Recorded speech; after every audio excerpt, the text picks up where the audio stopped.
Welcome back. You're watching DD India News. I'm Lepakshi Kuran, and moving on. Torrential rain continued to pour over large parts of Japan on Friday morning after Typhoon Shanshan made landfall a day earlier. In the southwestern region of Kyushu, residents in Fukuoka city were hunkering down with streets quiet and shops shuttered.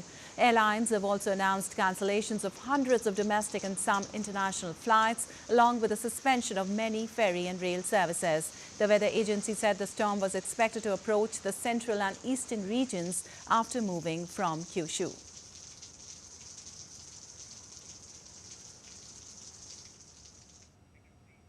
And for more, we have Chris Gilbert joining us. Well, Chris, as Typhoon Shanshan hit Japan, heavy rain, strong winds are there. Evacuation notices have been issued to millions of people in Kyushu and also in other areas like Yokohama. How is the situation right now there?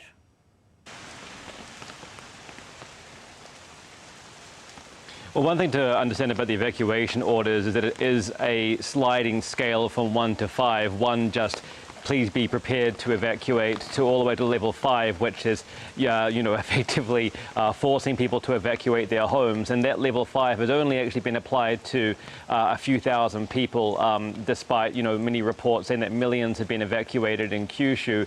They were only strongly advised to, and that is the advice that is sent to all of Japan, really. As you can see, it's raining here in Tokyo. We're still a couple of 100 kilometers away from the storm, which is crawling its way eastward, and that's because the warm air from the storm is creating deluges in other parts of the country.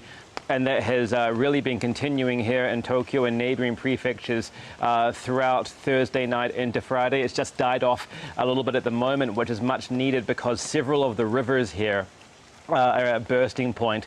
At Saitama Prefecture to the north and Kanagawa Prefecture to the west of Tokyo, as you mentioned, Yokohama, which is in Kanagawa Prefecture, rivers there have forced the evacuation, that level 5 evacuation, to tens of thousands of people there. And so, as you can see, the rain is just starting to die off for a little bit now, and it's much needed to get, some drainage out of these rivers and bring them back from the precipice of bursting over and flooding. But the rain is expected to last until Sunday, and so authorities are urging people to remain vigilant until this storm and the weather that accompanies it is well and truly past. All right, Chris, as you said, the rain is expected till Sunday, and the typhoon's path keeps changing, making it unpredictable. How is the transportation situation being managed there?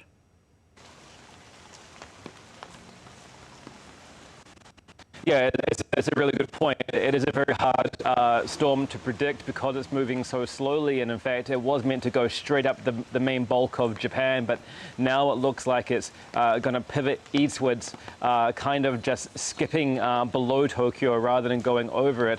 The transport situation is disrupted, but there was a lot of notice going all the way back to Monday that this was going to be the case.